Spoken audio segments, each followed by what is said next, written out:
Daniel, capítulo 2. Eu vou começar aqui, nesse dia, uma exposição. Nós trabalharemos aí uma temática, a partir de hoje, que é a questão da política e o que a Bíblia tem a nos dizer acerca disso. Não só nos cultos do domingo, mas também nas quartas-feiras nós estaremos abordando, então, este assunto. E sabemos que, certamente, alguns não se agradarão, isso pela condição polarizada que nosso país atravessa. Nós experimentamos aí um cenário tanto quanto, como eu disse, polarizado. Nós experimentamos um cenário onde está presente uma idolatria a pensamentos ideológicos e políticos e até mesmo a candidatos. Então, certamente, pode ser que um ou outro não concorde ou não se agrade daquilo que nós vamos falar. E o compromisso que eu faço com os irmãos é que nós temos orado acerca disto. Nós temos estudado, lido, ouvido, para que possamos, então, transmitir ao Senhor, aos irmãos aquilo que nós cremos ser a direção do Senhor. Então, sabemos que é um assunto tanto quanto espinhoso, mas a palavra de Deus diz que nós devemos pregar sobre todo aquilo que o Senhor fala em sua palavra. E esse assunto não foge da dimensão daquilo que o Senhor nos revela. Dessa forma, eu quero convidar os irmãos a abrirem a sua Bíblia em Daniel, capítulo 2. Como anunciamos, vamos ler aqui os versículos 20 e 21. Daniel, capítulo 2, versículos 20 e 21. E esses dois versículos, então, eles vão falar sobre a soberania de Deus. E o texto diz o seguinte: disse Daniel, seja bendito o nome de Deus, de eternidade a eternidade, porque dele é a sabedoria e o poder. É ele quem muda o tempo e as estações, remove reis e estabelece reis. Ele dá sabedoria aos sábios e entendimento aos entendidos. Meus irmãos, como nós estamos falando aqui, nós temos aí espectros dentro da política, de direita, de esquerda, e, na verdade, estas são formas, então, de se ver e ler a realidade que nos cerca. Então, quando movimentos de direita, movimentos de esquerda propõem, então, a visão do mundo, como nós devemos responder aos problemas que nos cercam, nós podemos, então, como cristãos, entender que eles estão nos propondo formas de ver a realidade, com as quais, então, o cristão não deve se comprometer. Por que o cristão não deve se comprometer com esses espectros de leitura da realidade? Porque nós lemos a realidade através do Evangelho, e não através de alguma filosofia política, seja ela de que lado for. E mesmo que esses pensamentos de direita, de esquerda, possam ter pontos convergentes, ou seja, mas o partido tal, o político tal, então ele mostra algumas coisas que me agradam, há pontos convergentes, muitas vezes com o pensamento cristão.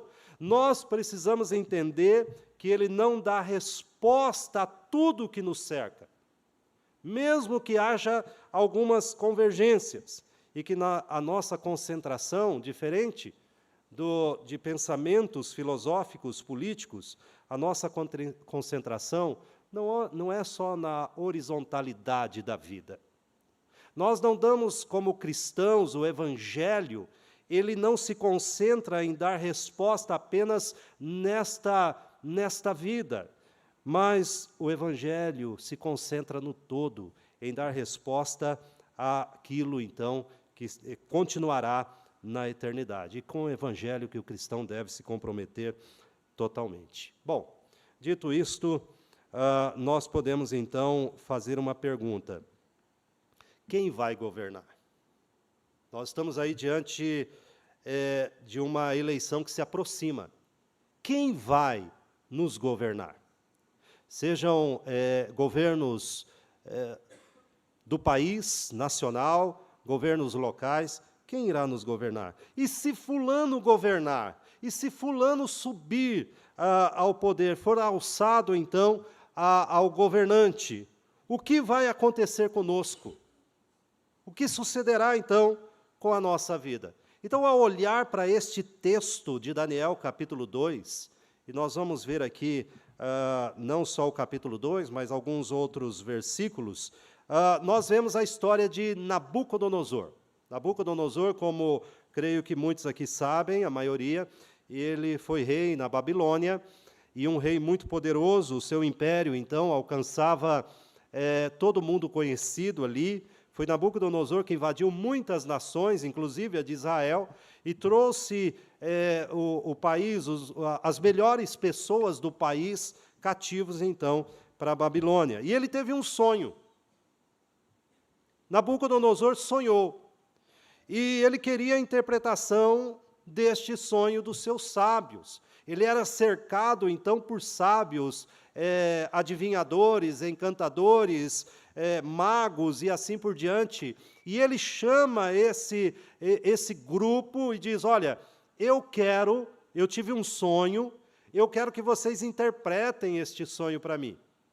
E os magos disseram: bom, conte-nos o sonho e daremos a interpretação. Ele falou: não, eu não vou contar o sonho, vocês vão ter que adivinhá-lo. E aí, então, aqueles magos disseram: mas, ó rei, ninguém nunca pediu isto, nenhum rei, por mais poderoso que fosse, pediu tal coisa. E ele disse: se vocês não adivinharem o meu sonho e não disserem a sua interpretação, vocês morrerão. Vocês serão despedaçados. Bom, Daniel soube disso. Daniel disse ao comandante da guarda, que foi mandado para matar esses sábios: olha, dá mais um tempo.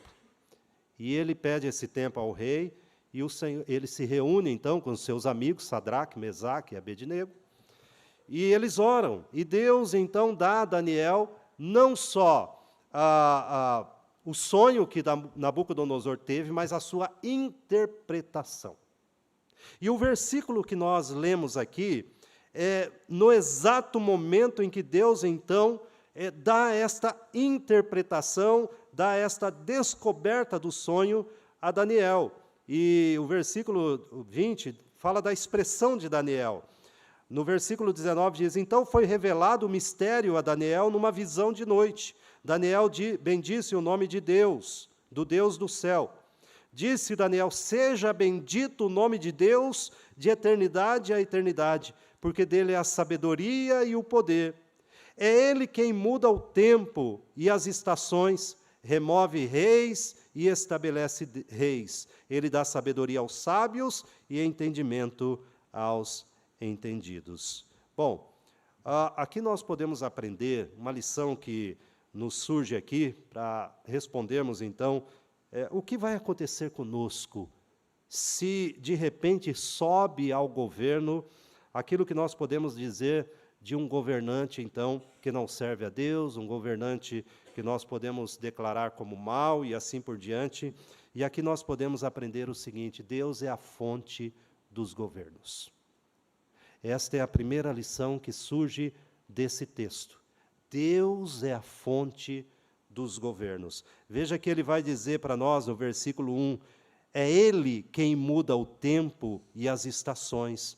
Mas percebe que Daniel reconhece o seguinte: é ele que remove reis e estabelece reis. Qual é a fonte do governo humano? E Daniel começa a falar isto de novo, a repetir isto. No versículo 37 deste mesmo capítulo 2, veja o que ele diz: Tu, ó Rei dos reis, a quem o Deus do céu conferiu o reino, o poder, a força e a glória, a cujas mãos foram entregues os filhos dos homens, onde quer que eles habitem, e os animais do campo e as aves do céu, para que dominassem sobre todos eles. Tu és a cabeça de ouro. Ou seja, Daniel, a dar a interpretação, a dizer ao rei: olha, rei, o Senhor sonhou com uma estátua. E ele chega diante do rei e começa a dizer: o Senhor sonhou com uma estátua. Essa estátua tinha cabeça de ouro, os membros de bronze, e ele vai falando então da composição da estátua e os pés de barro. E o Senhor então é a cabeça de ouro dessa estátua. O seu reino então está garantido por Deus, mas foi Ele que te deu.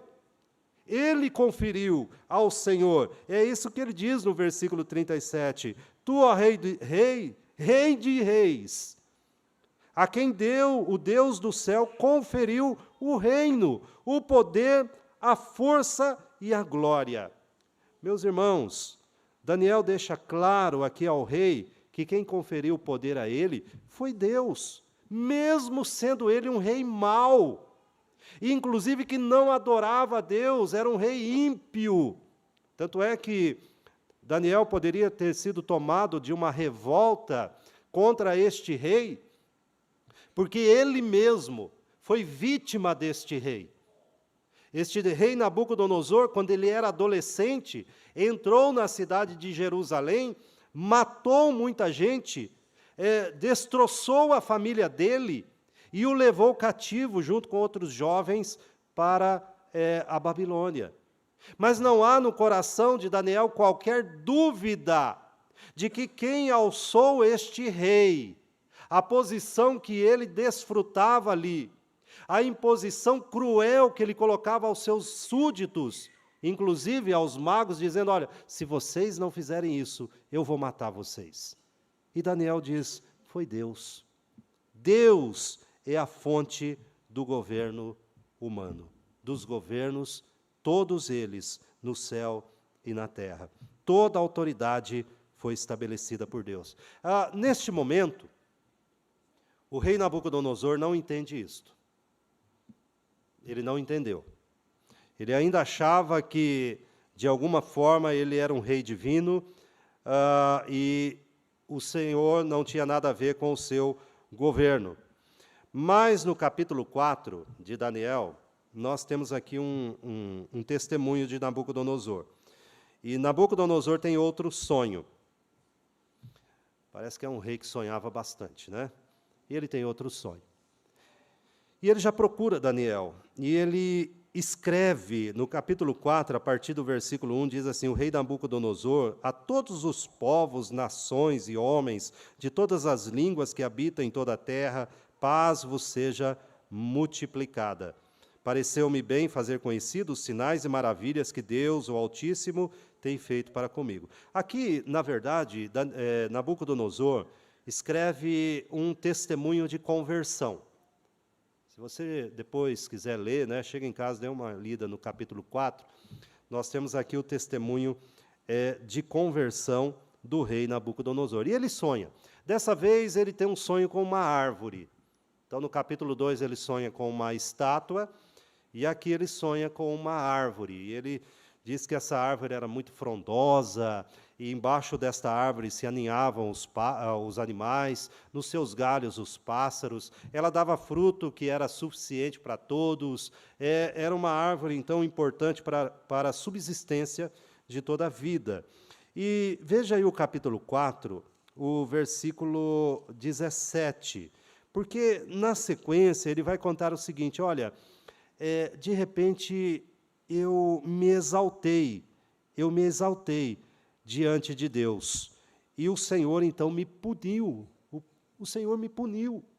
Quando eu me exaltei, o Senhor trouxe loucura ao meu coração, e eu vivi 7 anos como um animal, comendo a grama do pasto, até que eu reconhecesse que Deus está sobre todos. Veja o que ele vai dizer no versículo 17: esta sentença é por decreto dos vigilantes, e esta ordem por mandato dos santos, a fim de que conheçam os viventes que o Altíssimo tem domínio sobre o reino dos homens, e o dá a quem quer, e até ao mais humilde dos homens constitui sobre eles. E veja também agora o versículo 25 desse texto, do capítulo 4, quando ele vai dizer o seguinte, acerca de Nabucodonosor: serás expulso de entre os homens, e a tua morada será com os animais do campo, e dar-te-ão a comer ervas como os bois, e serás molhado do orvalho do céu, passar-se-ão 7 tempos por cima de ti, até que conheças, olha só, o que ele reconhece aqui, e é registrado no livro de Daniel, até que conheças que o Altíssimo tem domínio sobre o reino dos homens, e o dá a quem quer. Bom, também no versículo de número 26, ele vai dizer o seguinte: quanto ao que foi dito, que se deixasse a cepa da árvore com as suas raízes, o teu reino tornará a ser teu, depois que tiveres conhecido que o céu domina. Veja que Nabucodonosor, no capítulo 4, ele aprende definitivamente a lição que ele não havia aprendido no capítulo 2, que ele foi alçado à condição de rei, porque Deus quis. E ele reconhece, então, que o Senhor domina e ele dá o reino a quem quer. Desta forma também, ele vai se pronunciar no versículo 31 e versículo 32. Observe só, o versículo 31 e 32. Falava ainda o rei, quando desceu uma voz do céu: a ti, ó rei Nabucodonosor, já passou de ti o reino.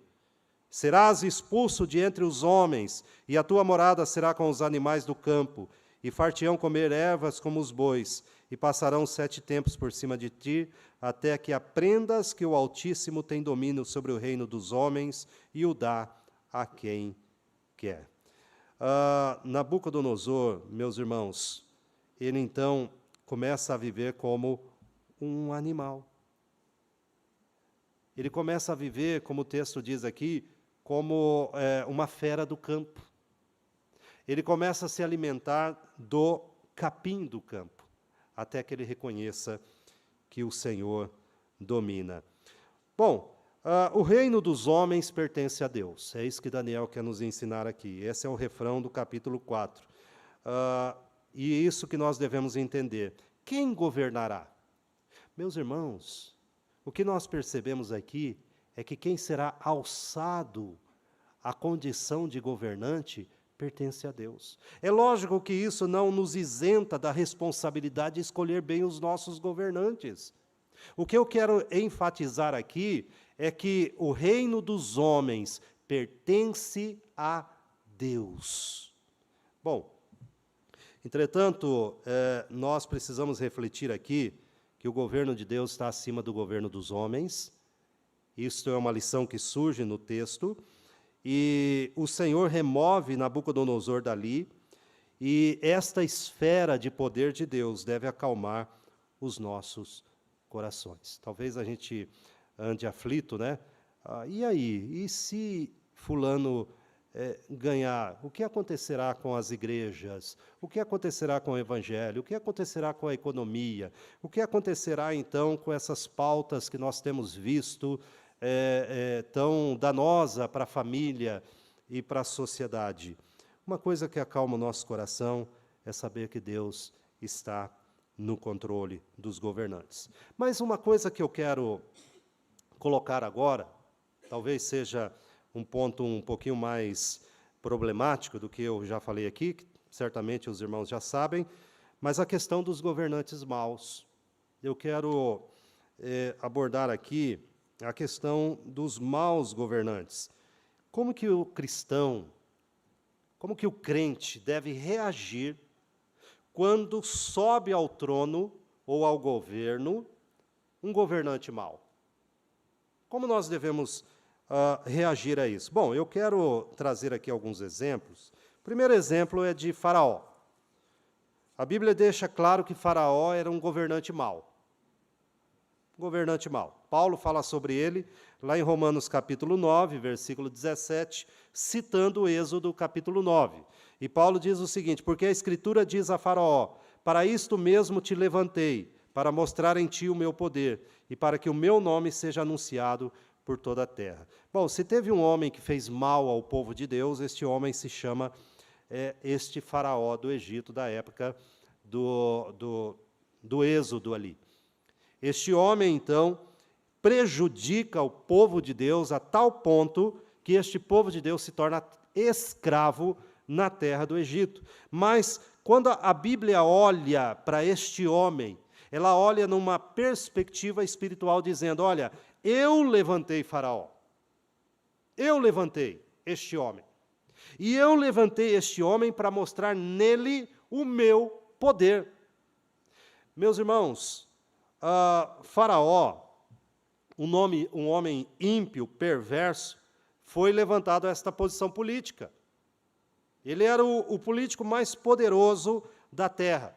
E Deus o levantou ali para que o nome de Deus fosse anunciado em toda a terra. E nós vemos isso acontecendo quando você abre lá em Josué, no capítulo 2, quando eles estão entrando na terra prometida, na terra de Canaã, os povos ali então falam: olha, este é o Deus que fez aquilo no Egito.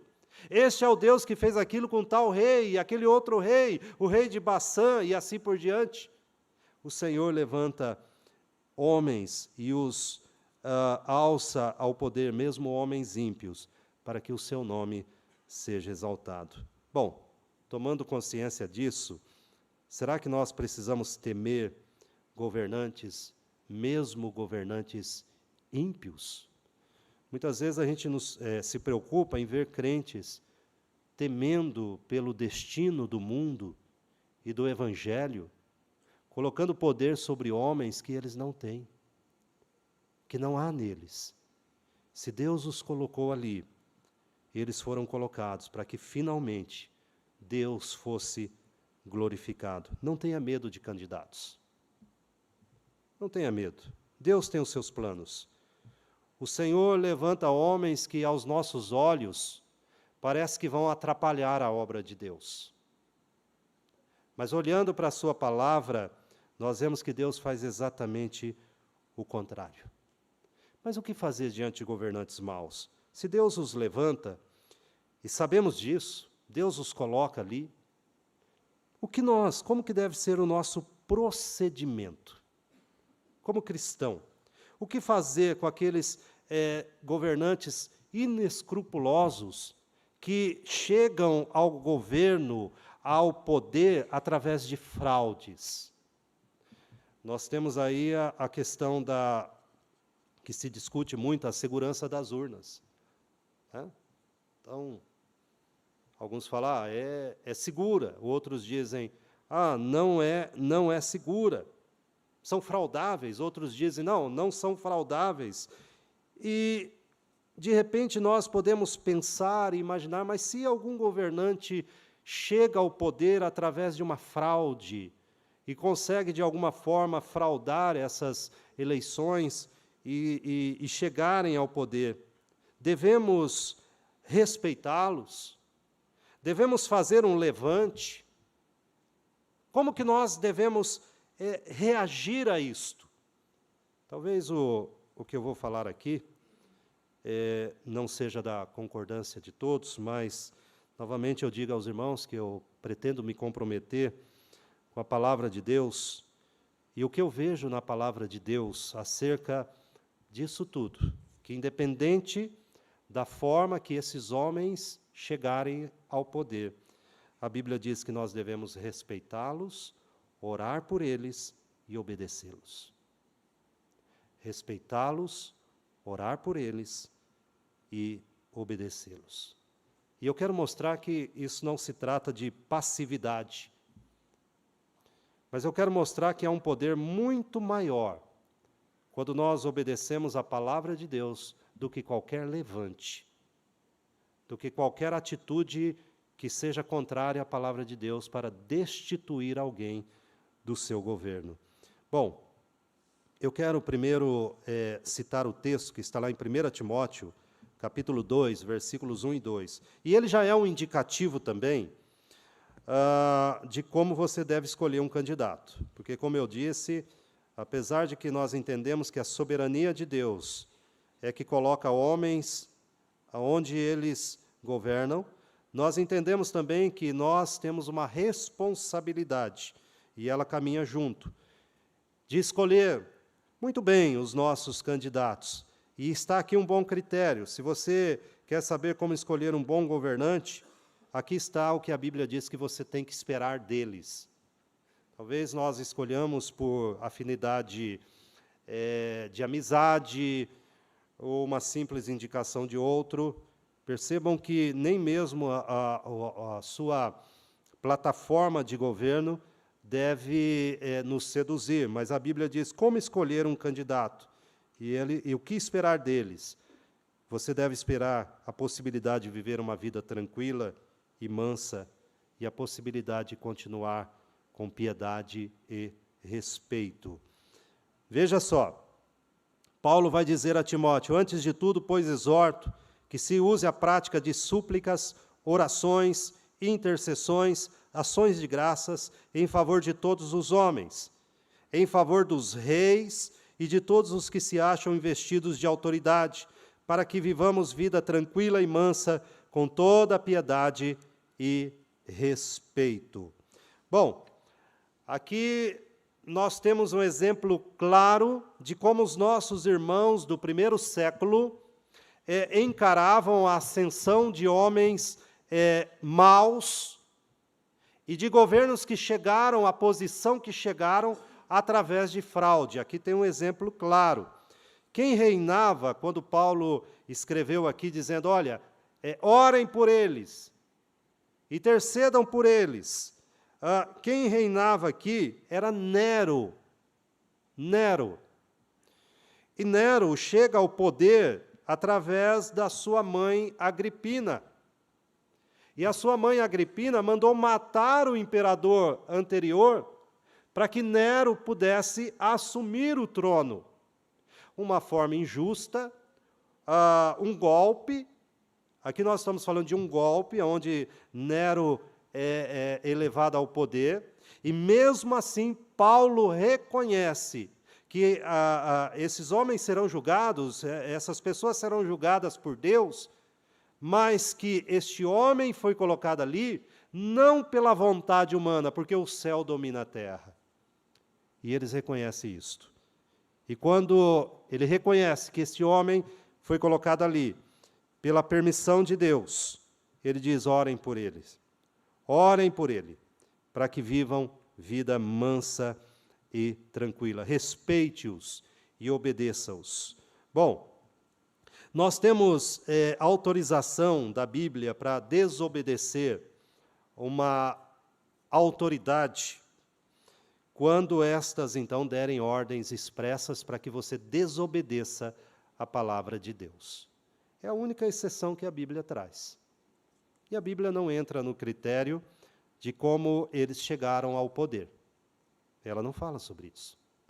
Ela diz, olha, homens que foram levantados ao poder. Mas foi um golpe. Mas foi isto. Você e eu não temos permissão para desobedecer. Não temos. Pelo contrário, a Bíblia diz, obedeça-os, ore por eles. Mas ela diz que você tem uma permissão para desobedecer. Quando essas autoridades fizerem leis, obrigarem você e eu a desobedecer a palavra de Deus. Volto a Daniel. Daniel enfrentou uma situação assim. Já não é mais Nabucodonosor. O capítulo 6 fala que outro rei já estava no poder, era Dario, também um rei ímpio, também tomou o reino de uma forma não convencional, né? E ele é o governante. E, de repente, no capítulo 6, este Dario entendeu e reconheceu que Daniel era um bom súdito, um bom líder, e o colocou como um dos principais sátrapas. e estava com planos de colocá-lo sobre todo o império. Isso despertou a inveja de alguns e procuraram na vida, porque Daniel exercia também um cargo político, procuraram na vida dele para ver se achava alguma ponta solta. Nada. Recebe algum tipo de propina? Não.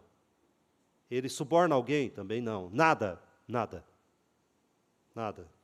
Daniel tinha o que chamamos de ficha limpa. E eles disseram, bom, já que a gente não acha nada, vamos procurar na lei do Deus dele. E aí, então, perceberam uma prática de Daniel. Daniel orava 3 vezes ao dia. Opa! Vamos fazer o seguinte, vamos convencer o rei de que seja proibido orar. Ele vai fazer um decreto, vai ser proibido orar, e foi o que eles fizeram. Veja aí o capítulo 6 de Daniel, a partir do versículo 7. Todos os presidentes do reino, os prefeitos e sátrapas, conselheiros e governadores concordaram em que o rei estabeleça um decreto e faça firme o interdito de que todo homem que por espaço de 30 dias fizer petição a qualquer deus ou qualquer homem, e não a ti, ó rei, seja lançado na cova dos leões. Agora, pois, ó rei, sanciona o interdito e assina a escritura para que não seja mudada, segundo a lei dos medos e dos persas, que se não pode revogar.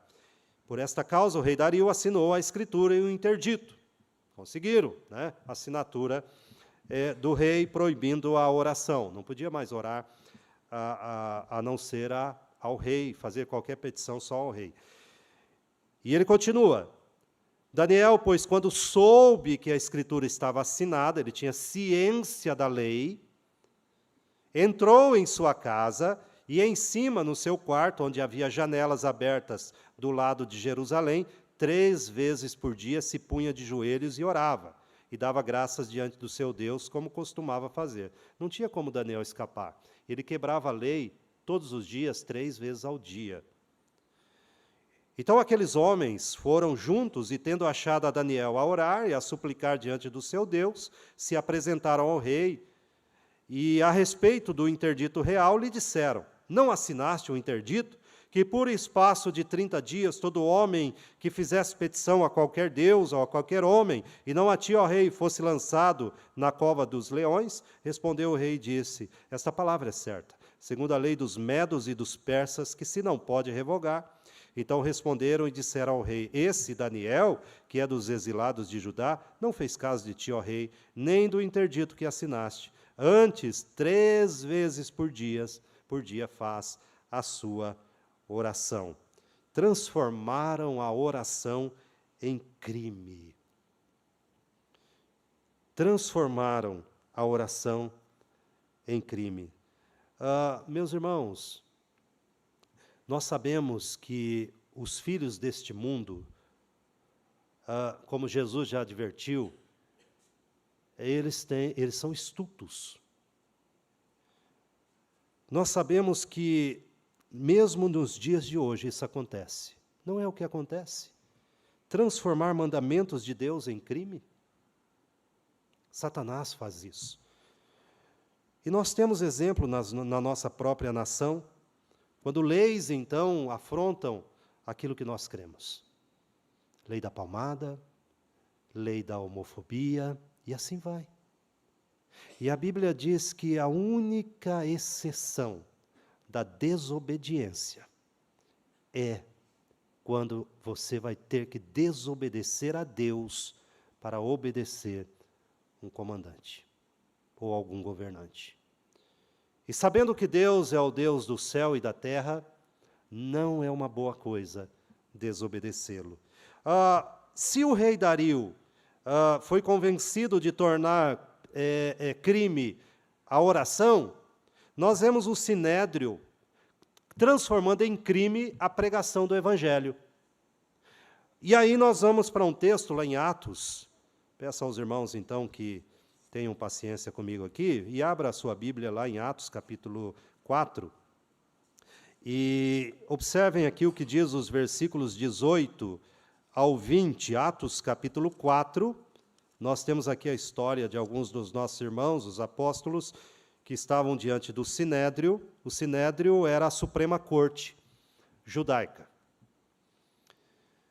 Então, era o STF judaico. Lá tinha 70 juízes. 70 juízes. E no capítulo 4, a partir do versículo 18, veja só, então, o que essa Suprema Corte decide, torna lei. Chamando-os, ordenaram-lhes que absolutamente não falassem nem ensinassem em o nome de Jesus. Essa era a lei que eles haviam decidido ali, quando os discípulos, os apóstolos, então, estavam divulgando acerca do Evangelho. Eles se reuniram, os ouviram e depois tomaram a decisão: não preguem, não ensinem, nós não queremos saber disso, não falem do nome de Jesus. Veja a resposta de Pedro, o que embasa, então, toda a maneira que a igreja vê essa esfera, então, do poder político. Mas Pedro e João lhes responderam: julgai se é justo diante de Deus ouvir-vos antes a vós outros do que a Deus. Deus está mandando eu fazer, vocês estão mandando eu não fazer. E no versículo 20 ele completa dizendo: pois nós não podemos deixar de falar das coisas que vimos e ouvimos. Vocês podem aplicar a lei sobre nós, mas nós não vamos deixar de fazer. Nesses casos, meus irmãos, nós então não só devemos, mas não só podemos, mas temos a obrigação de desobedecer a lei que se impõe sobre a lei de Deus. É uma obrigação do cristão. Então, homens maus que sobem ao poder, homens que alçam o poder através de fraudes, não são suficientes para que a gente, então, possa dizer: eu não vou obedecê-lo, eu não vou orar por eles. Não. A Bíblia diz que não. Mas é suficiente quando estes mesmos dizem e fazem leis que vão, então, te obrigar a desobedecer a Deus. Orar, respeitar e obedecer nunca significou na Bíblia passividade. Nunca. Por quê? Porque a igreja, o povo de Deus, tem o maior poder sobre a terra. Os governantes temem passeatas, revolução armada, xingamentos na internet. Não muito. Não muito. Mas eles temem uma coisa. Eles temem algo que nós, como igreja, temos deixado de fazer. Eles temem algo que, muitas vezes, nós temos ido para outro caminho. Ir para a internet, fazer xingamentos ou depreciações, ou pensar em passeatas ofensivas, ou pensar em revolução armada. Mas eles temem, mais do que nunca, a voz profética da pregação bíblica. E nós temos dois exemplos, pelo menos aqui na palavra de Deus. O primeiro exemplo é de Natã. Quando a gente olha a Bíblia lá em 2 Samuel, capítulo 12, nós vemos uma situação, Davi havia adulterado com Batseba, ele era rei, aproveitou da sua autoridade como rei para cometer, então, esse adultério. E o Senhor falou para Natã: você vai denunciar o que o rei fez de errado. E agora você veja bem, né, a situação de Natã não é fácil. Ele chega para o rei e diz: olha, rei, ele conta uma história para o rei. Ele fala: olha, tinha um homem que tinha uma ovelhinha. Ele era muito pobre, a sua família pobre, e essa ovelhinha então foi criada dentro de casa. E ele criou junto com os filhos ali, aquela ovelhinha dele, a única que ele tinha, família pobre. E tinha um vizinho dele, que era um homem rico, tinha muitas ovelhas, muitas. Certo dia, esse homem rico recebeu um visitante. E ele, então, resolveu fazer um churrasco de ovelha. Mas ele foi lá pegar a ovelha do vizinho pobre. tomou dele. E Davi, então, quando ouviu isso, ele falou, esse homem tem que morrer.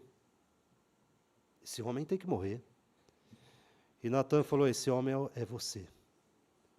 Este homem é você. Você tinha tudo. E você foi lá e tomou a esposa do seu próximo. E a Bíblia diz que esta voz profética de Natan atingiu o rei. Atingiu o rei. Essa foi uma história, então, que teve um final feliz. Nós temos aqui o exemplo clássico da igreja denunciando os desmandos. Por isso que a igreja não pode, meus irmãos, a igreja não pode fechar com candidato, com partido político. Ela não pode sinalizar qualquer direção política. Por quê? Porque ela perde a capacidade que Deus deu de ser uma voz profética denunciando o erro onde ele estiver. Não importa, a igreja ela não assume, ela não diz, olha, a minha visão é direita, a minha visão é esquerda. Não, a minha visão é evangelho, e eu vou denunciar se este erro estiver lá, estiver aqui, estiver aonde for, ou em candidato que for. A igreja não idolatra candidatos, porque ela tem que denunciar. Ela ora pelas suas autoridades, mas ela aponta o dedo dizendo, aqui está errado. Foi o que Natan fez. Nós temos o exemplo de João Batista, que não foi um final feliz.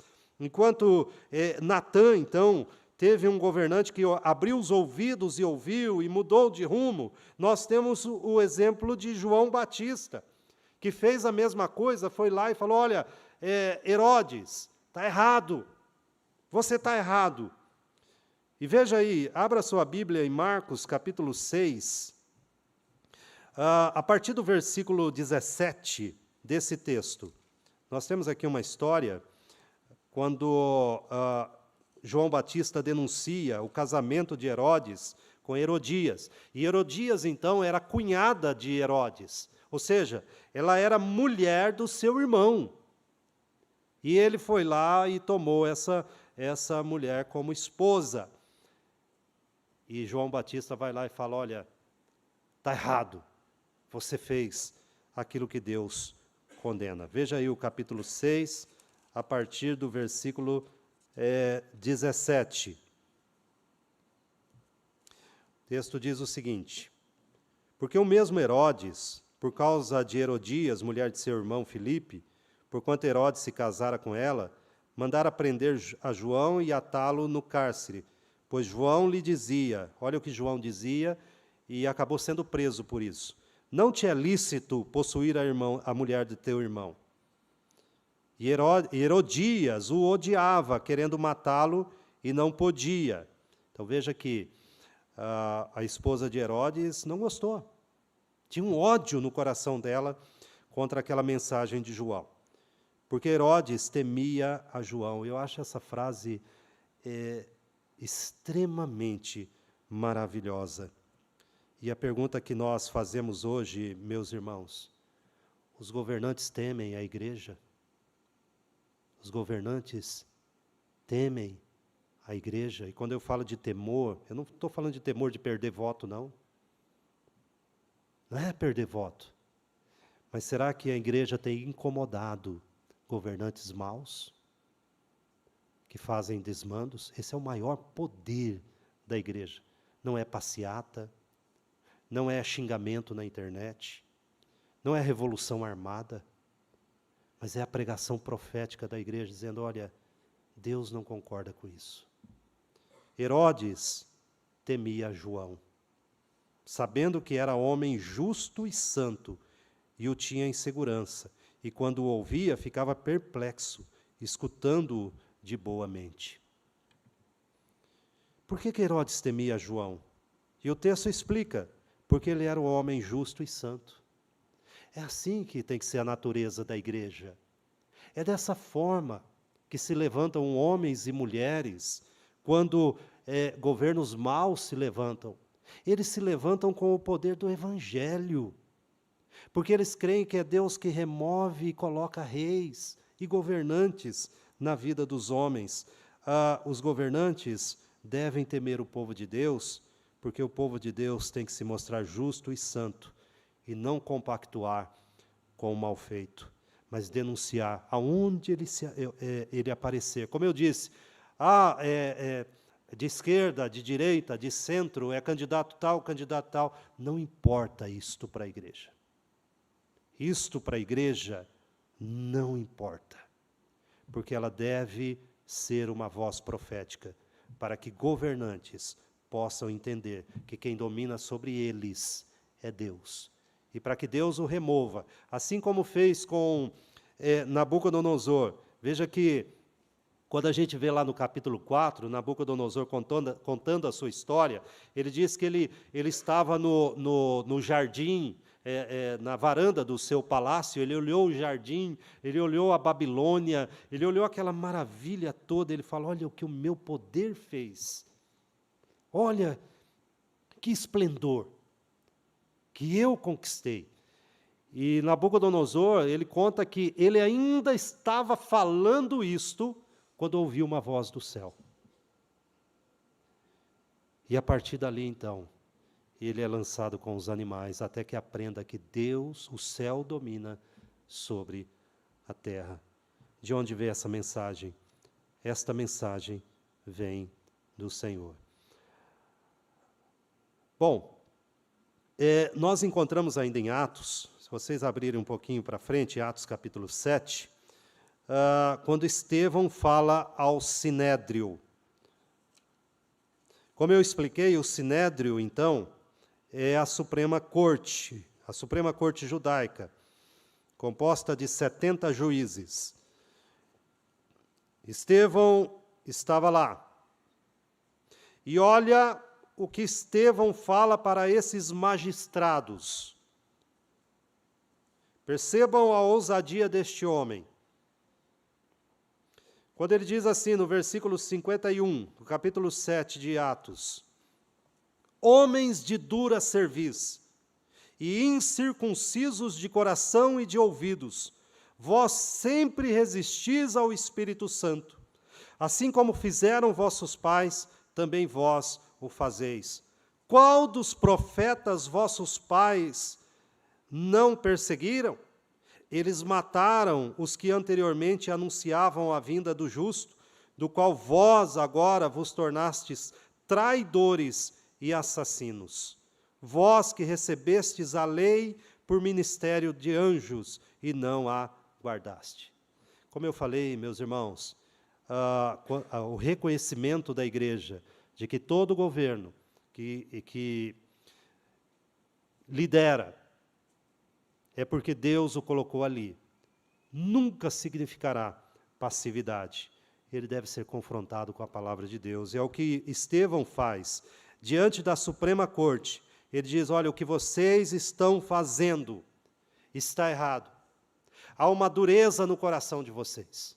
Os seus pais já foram assim, agora vocês repetem isto. Percebam a reação da Suprema Corte. No versículo 54, diante desta mensagem ousada deste homem, o texto diz o seguinte, ouvindo eles isto, enfureciam-se no seu coração e rilhavam os dentes contra ele. Então, eles viraram feras, eles se enfureceram. Mas o versículo 55 diz, mas Estevão, cheio do Espírito Santo, fitou os olhos no céu e viu a glória de Deus e Jesus que estava à sua direita. E disse, eis que vejo os céus abertos e o Filho do Homem em pé à destra de Deus. Veja que, qual é a visão de Estevão? Deus no trono. Deus no trono. Se a igreja perder essa visão, o que nos resta? O homem no trono. Porque se o fulano de tal se levantar, e aí então terá um governo mundial, e tudo, Deus está no trono. Se a igreja perder a visão de que Deus está no trono, não resta mais nada. Mas essa mensagem é horrível aos olhos, aos ouvidos deste mundo. E no versículo 56, a Bíblia diz assim: disse, eis que vejo os céus abertos e o Filho do Homem em pé à destra de Deus. Eles, porém, clamando em alta voz, taparam os ouvidos e unânimes arremeteram contra ele. Perderam a compostura de juízes, de magistrados, como animais, como lobos, como cães, foram sobre ele, porque não queriam ouvir o que Estevão tinha a dizer. E o versículo 58 fala de uma morte horrível, e lançando-o fora da cidade, o apedrejaram. As testemunhas deixaram suas vestes aos pés de um jovem chamado Saulo. Veja, meus irmãos, que mesmo nesses processos, havia todo um ritual, mas eles cataram rapidamente alguma testemunha ali e fizeram uma acusação rápida contra Estevão, que era preciso fazê-lo calar, e eles fizeram isto através da morte deste homem. O versículo 59 diz, e apedrejavam Estevão, que invocava e dizia, Senhor, recebe o meu espírito. Nenhuma palavra de ódio contra esses magistrados, ao contrário, ele olha para Deus e diz o seguinte: então, ajoelhando-se, clamou em alta voz, Senhor, não lhes impute este pecado. Com estas palavras, adormeceu. E a Bíblia diz que Saulo consentia na sua morte. Eu quero concluir. Como eu disse, a minha intenção no domingo é trazer alguns exemplos bíblicos aqui de como que os nossos irmãos, eles lidaram com governos. E Deus não mudou. Deus não mudou. E durante as quartas-feiras nós pretendemos ver então dentro da nossa teologia, daquilo que a igreja entende, como nós devemos lidar com essa esfera do poder. E aqui, como conclusão, meus irmãos, nós podemos aprender que nós devemos usar a força da palavra de Deus como testemunho em nossos protestos. O crente pode participar de protestos, e nós vamos ver isso durante as quartas-feiras, mas, em primeiro momento, o que nós podemos dizer aqui, que o protesto que o crente deve ter todos os dias é o testemunho e a força da palavra de Deus. Também, nós podemos aprender que temos na palavra de Deus, na história, e no modelo que aparece nesses textos, como nos portar diante de governantes perversos e maus. Como nos portar diante daqueles, então, que se levantam de forma fraudulenta. E nós podemos encontrar na palavra de Deus a segurança, o alívio de saber que nada foge da vontade e da soberania de Deus. Também nós podemos, aqui como conclusão e aplicação para nós, será que o cristão deve se envolver na política? E a resposta é sim. Ele deve se envolver na política. É desejável que tenhamos, sim, jovens, pessoas comprometidas com uma mentalidade santa e redimida, de que jovens, então, que são vocacionados para essa área, se envolvam e tragam, então, a este mundo a visão do governante dos governantes, do rei dos reis, do que é viver de forma piedosa neste mundo. Quanto à igreja, meus irmãos, é nosso papel denunciar os desvios, desmandos de governos e governantes, independente de onde eles se encontrem. Independente. Nós precisamos ser essa voz que testemunha, essa voz profética que traz, então, este rumo do Evangelho para a nossa política. E anunciar que o Rei dos Reis, o Senhor dos Senhores, está vivo e reina sobre os homens. Vamos orar?